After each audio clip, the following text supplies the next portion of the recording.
Hello, this is Newsfeed. Israel appears to be struggling to gain the upper hand in the PR war online. Right after October 7th, support for Israel was overwhelming. But since then, there's been a big narrative shift in favor of the Palestinians online. The numbers don't lie. Here are the stats to back that up. TikTok has become a big go-to for news. The platform leads in the number of posts on Gaza. The hashtag Free Palestine has more than 28 billion views, 50 times more than views of clips shared under the hashtag Stand with Israel. On Instagram, more than 6.5 million posts have been shared under Free Palestine, whereas the pro-Israel hashtag has a mere 250,000. The pro-Palestine hashtag has 26 times more posts than Stand with Israel. The same trend persists on Facebook. There are at least 361,000 posts under the hashtag Stand with Israel and more than 12 million posts for Free Palestine. Helping reshape global perceptions on the conflict, Palestinian journalists and influencers who have been sharing their real-time accounts of the realities on the ground in Gaza since day one.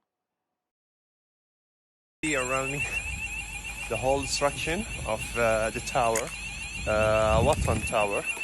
It's in the middle of the Gaza city, and it's one of the biggest. So, the 9th of October, it's around 12 a.m. and it's been 10 hours since we evacuated our home.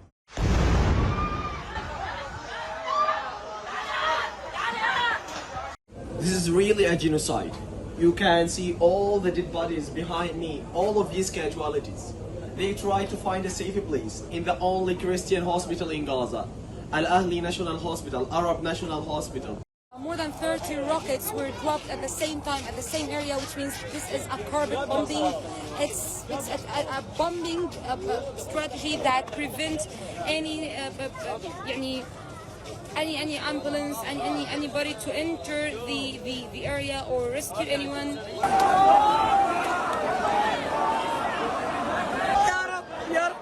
They bombed the door of the hospital. They bombed. I've been there before 2 minutes.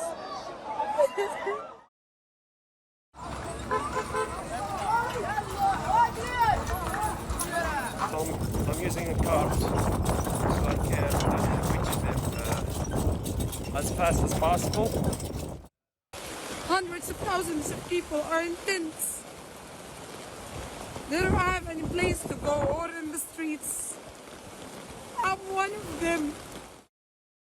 But it hasn't been easy getting their story out. Platforms like Instagram have been shadow banning and censoring pro-Palestinian voices. And speaking out online can have real-world consequences too. Think career suicide. Some have been fired from their jobs after sharing pro-Palestinian content on their own social media accounts. The backlash has even hit Hollywood. Actress Melissa Barrera was dropped from Scream 7 after her posts in support of Palestine.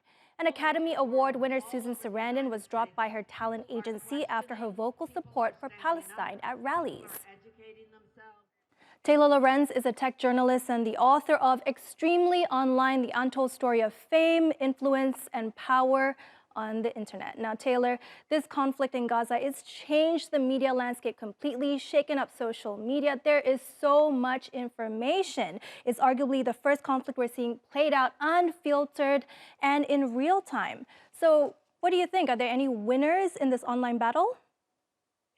Oh gosh, the tech companies, I guess, because this war has generated just unprecedented engagement for, apps like Twitter and Instagram.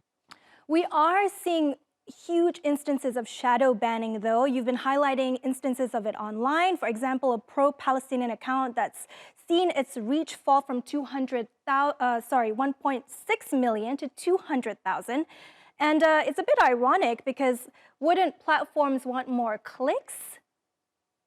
You would think so, but I think this just shows the extent to which certain social media companies do promote specific ideologies. I mean, they have specific types of, speech that they consider acceptable and specific speech that they don't consider acceptable. And it's a very political issue. And I think we're seeing this in real time. I mean, I interviewed the founder of he's an amazing young Palestinian journalist. He runs at Muslim, one of the biggest news accounts on Instagram. And his account has been just completely shadow banned, despite the fact that he is doing crucial journalism covering this conflict. So yeah, I think it's very concerning. What's also interesting is how people have been circumventing the censorship online using algo speak. Mhm. Yeah, exactly. So, journalists and activists and others have had to resort to what's called algo speak, where they basically use different words. So, for instance, they'll use the emoji for Palestine, because if you mention the word Palestine, you get downranked. Or they'll use the violin emoji to explain violence, because if you say the word violence, you can get downranked. Or they'll have other kind of words that sound like the words that they're trying to say, but they won't exactly say what they're trying to say, because if they speak directly about it, Instagram's algorithm will downrank them or block them or deactivate their account, or they can lose monetization. And that's just Instagram, but TikTok and X too. What is also interesting is we're seeing a shift in the type of influencer right now. Gone is the onus on big beauty, filtered influencers to like actual big personalities, live streams, TikTokers dissecting the news. Yeah, more and more content creators every day are talking about the news, no matter what genre they're in, right? You could have a beauty influencer like Huda Beauty, iconic, beauty creator with millions of followers, but she's talking about these really important issues that are happening and she's talking about the killing that's happening of children and, all of the horrors of war, and educating her followers. And so you're seeing that more and more content creators that might previously make content in a different area make content now about the war. Now, what's interesting is that this has increased the visibility of Palestinian voices, and that's great, obviously, but there is a big mental health impact, and you cover mental health and the internet extensively in your book. Yeah, I think the mental health impact happens on both ends, right? You have the creators that are increasingly sharing this news on this hyper politicized war, where they're getting unprecedented amounts of hatred and attacks and bullying and harassment.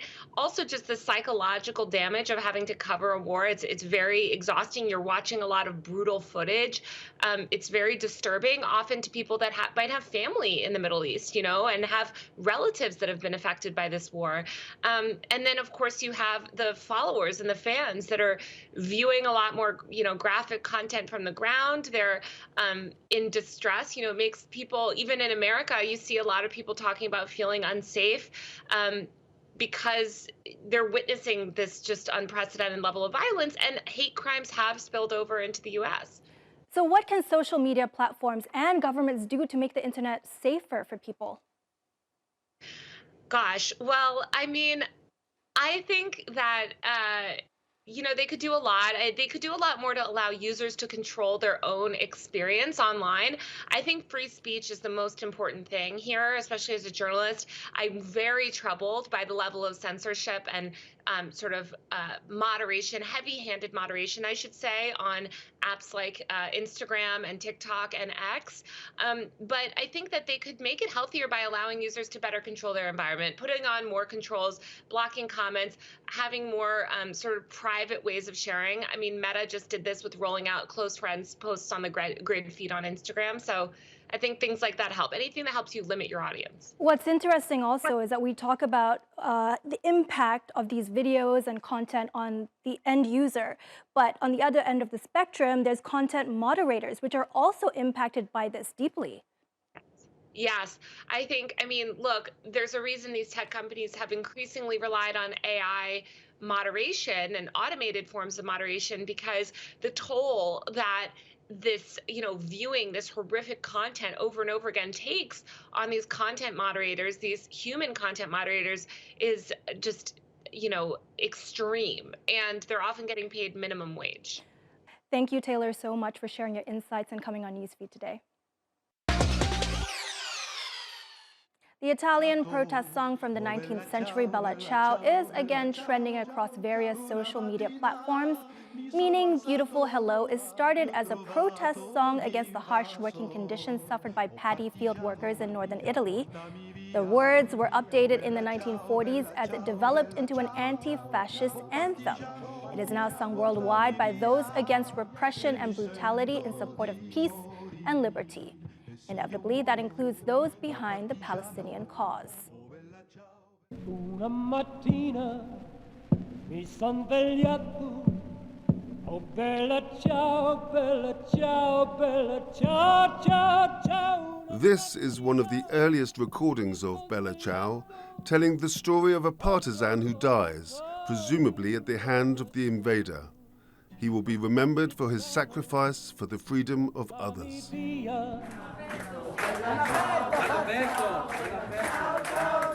It is still immensely popular amongst Italians.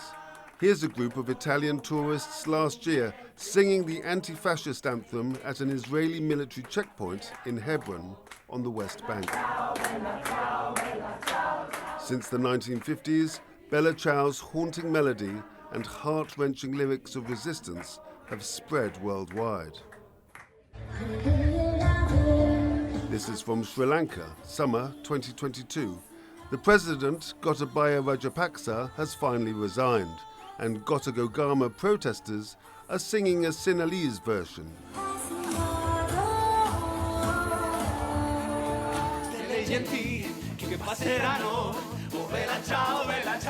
It has been recorded in numerous languages and performed by folk musicians, world music artists, punk rock groups, and electronic dance bands.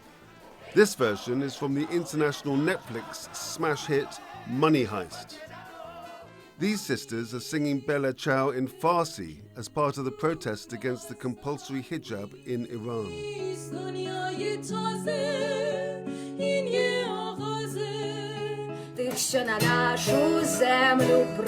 The song has become a de facto resistance anthem in Ukraine. The first locally recorded version, by folk singer Kristina Ivaniva Solovi, appeared on Instagram just days after Russia launched its invasion. Inevitably, it is a favorite among Palestinians and is sung at pro-Palestinian demonstrations worldwide. Beautiful Goodbye in support of the Palestinian cause.